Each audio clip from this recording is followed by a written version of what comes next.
안녕하세요. 이춘선입니다. 오늘은 자기사랑 8,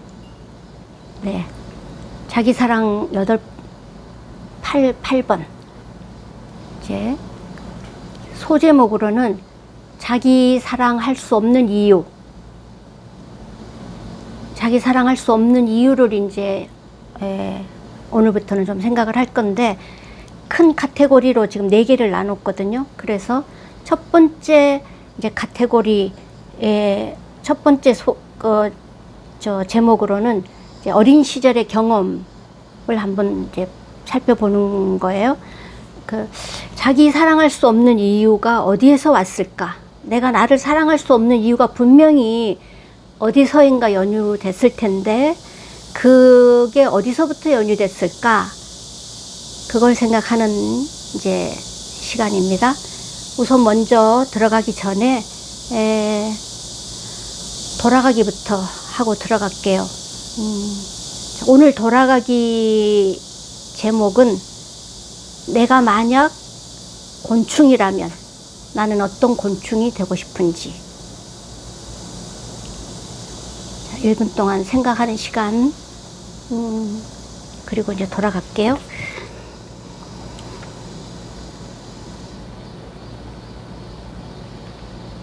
내가 만약 곤충이라면 나는 어떤 곤충이 되고 싶은가?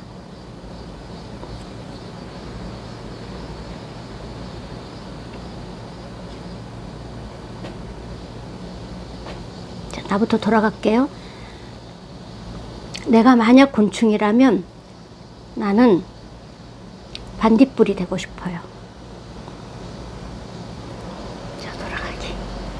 내가 만약 곤충이라면 잠자리가 되고 싶어요.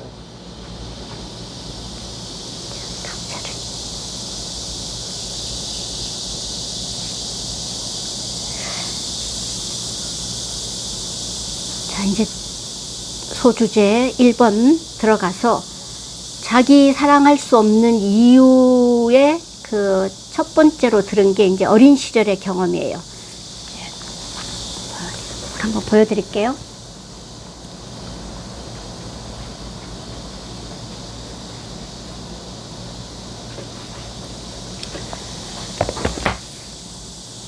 자기 사랑할 수 없는 이유 첫 번째, 이제 어린 시절의 경험. 오늘은 좀 긴데 쭉 읽을게요. 부모의 양육 방식이 내가 나를 사랑할 수 있는 사람이 될 수 있느냐, 또는 자기 사랑을 못하면서 사는 사람이 되느냐에 결정적인 영향을 미친다. 어떤 어린 시절을 보냈는가? 존중받고 안전을 제공받고 충분한 돌봄과 변함없는 관심과 애정과 보호를 받고 욕구들이 충족되는 어린 시절을 보냈는가? 만약 그랬다면 우리는 우리의 자의식과 자기사랑에 긍정적인 영향을 받았다. 어린 시절의 경험들과 과거가 우리의 발목을 잡고 있다. 건강한 부모에게서 건강한 아이가 자란다. 부모들이 자존감이 낮으면 아이들에게 충분히 필요한 자존감을 채워줄 수 없다. 잘못된 사랑과 결핍된 사랑을 부모로부터 받은 아이들은 자신의 약점과 장점을 잘 모르고 신뢰관계를 맺는데 어려움이 있고 마음이 공허한 상태가 된다. 엄마는 내게 필요한 것들이 무엇인지 알고 채워주었을까? 내 마음과 내 기분이 어떤지 알고 감정적으로 나에게 반응해주며 나를 혼자 내버려 두지 않고 나를 함부로 대하지 않고 나를 소중하게 가치 있는 한 인격체로 존중해 주었는가? 엄마는 내가 아직 몇 년의 삶을 살지 않은 어린 시절에 혹시 나를 비난하고 나에게 매정하게 대하고 무섭고 엄하게 대했는가? 엄마가 자녀의 슬픔, 분노, 기쁨에 반응해 주지 않고 감정을 무시하고 자녀에게 만족하지 않고 자녀를 부족하고 못난 아이라는 생각이 들도록 함부로 대하고 비난했다면 자녀는 자기 스스로를 자신의 적으로 여기고 자신에게 확신감을 갖지 못하고 감정 조절에 어려움을 겪고 자기 자신에게 엄격한 사람이 되고 자기를 다그쳐서 자신에게 많은 것을 요구하는 사람이 된다. 내가 만약 오늘 내가 나를 사랑하지 못하는 사람이라면 어쩌면 나의 부모님들이 자기가 자기를 사랑할 줄 모르는 분들이셨거나 권위주의적 양육 태도로 나를 대하셨을 수 있다고 생각해 볼 수 있다.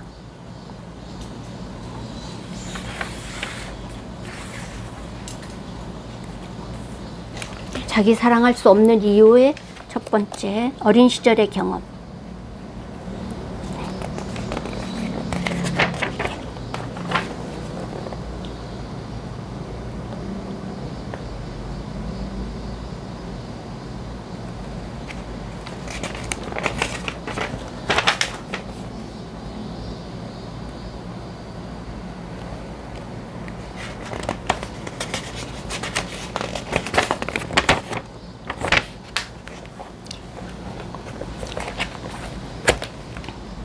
좀 길었고 그냥 쓴 거를 쭉 읽었어요.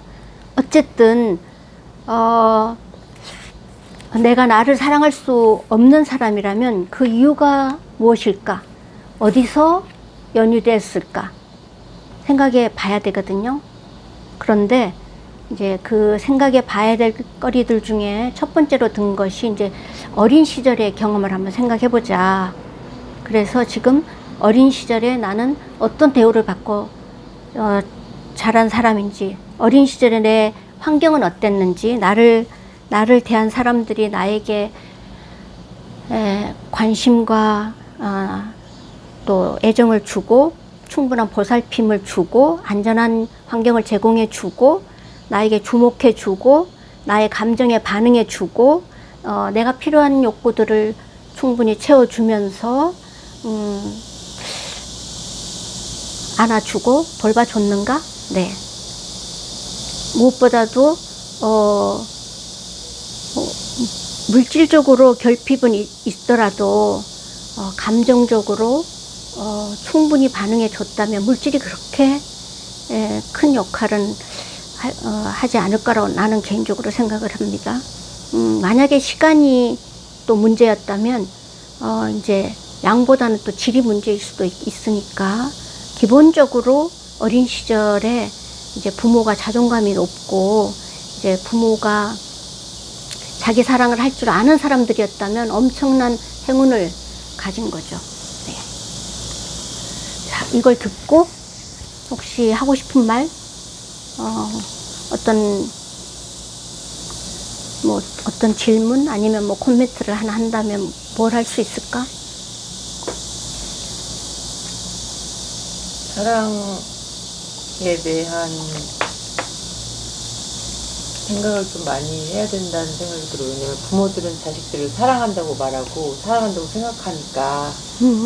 근데 그 사랑이 어떤 사랑인가에 대한 그 어떤 내용이 뭔지 그런 거를 얘기를 해본 적이 별로 없잖아요. 그렇지. 그 학교든지 어디 가정에서라든지 다 내가 너를 사랑해서 하는 일이라고 하는 것들이 방법의 문제이고 그러니까 그 내용의 문제이고 그러니까 또 그것들이 태도를 결정하고 그러니까 엄격하게 되고 이런 것들이 다 사랑해서 엄격해지는 거거든요. 그러니까 그런 사랑이 뭔가에 대한 부모의 사랑이 뭔가 뭐 이제 사람들 사이의 사랑이 뭔가 이런 얘기들을 할 수 있는 그 문화적인 토대가 좀 있어야 된다고 생각해요, 먼저. 그거 굉장히 중요한 말인 것 같아요. 왜냐하면 사랑이라는 단어는 매우 추상적이라고 네. 나는 생각을 해. 그래서 사랑이라는 단어에 대한 이해가 아마 1000명이 모였으면 1000명이 다 다르지 않을까? 근데 그 사랑이라고 생각하는 게 사실은 사실은 그 반대. 어쩌면은 이제 자기는 사랑이라고 생각을 하는데 사실은 그게 자기 욕망, 자기 기대, 자기 집착은 아닌지. 그 사랑이 잘못된 사랑, 말하자면 나르시시스트 같은 자기애적 사랑은 아닌지. 이건 굉장히 큰 차이가 있잖아. 네. 자기애적인 병적인 자기애적 사랑에서 나오는 사랑은 사랑이 아니지. 그건 뭐냐? 그건 결국은 그 자녀를 병들게 만드는 결과를 갖고 올 거니까. 그래서 지금 이야기한 대로 사랑에 대한 토익, 부모 뭐, 교육. 부모 교육. 사실 그런 데서 뭐 혼인하기 전에 또 뭐 그런 가정에서 사랑한다는 것에 대한 그런 이야기들이 막 되는 사회가 돼야지 내가 잘하고 있는가를 이렇게 점검해 볼 수가 있잖아요. 그런 기준이 있어야지. 그 부모의 사랑이란 건 대단한 건데, 그렇지. 대단히 사람을 키워내고 만들어내는 건데, 이제 이게 나 자신의 지금 현재까지 계속 영향을 주고 있는 거니까. 그렇지. 그런 기회들이 좀 많으면 좋겠어요.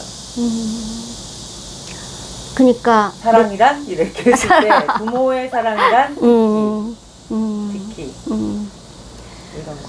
근데 지금 이제 다시 자식을 낳고 뭐 30대, 40대, 50대, 60대를 사는 지금 나를 돌아봤을 때 내가 젤프스트 리베를 가진 사람인가? 나 스스로를 이렇게 돌볼 줄 알고 내 스스로를 성찰해 할 수 있는 능력이 있고 내 장단점이 뭔지를 알 수 있는, 그러니까 내가 나에 대한 의식이 건강하게 작동하는 사람인가? 그러면 정말 럭키한 거지. 그건 참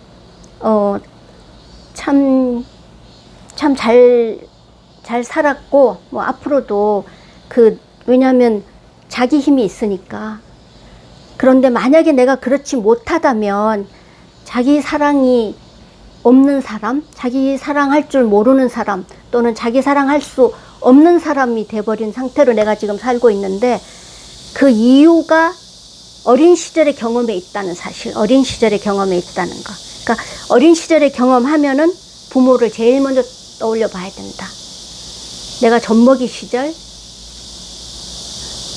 내가 뭐 이제 아장아장 걷는 이제 유아기 시절, 뭐 만 2세, 3살, 뭐 3년 살고 2년 살고, 그다음에 이제 4년, 5년, 그다음에 이제 뭐 그런 어떤 이제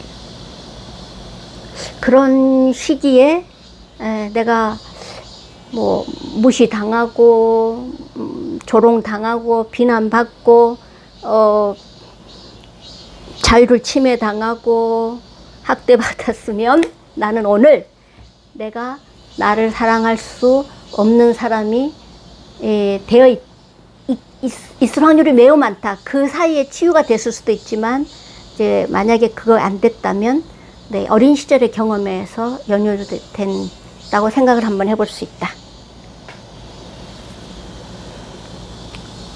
혹시 또 다른 말 하고 싶은 게 있는지? 다 됐어요? 오케이. 그러면 오늘은 요거 끝낼게요.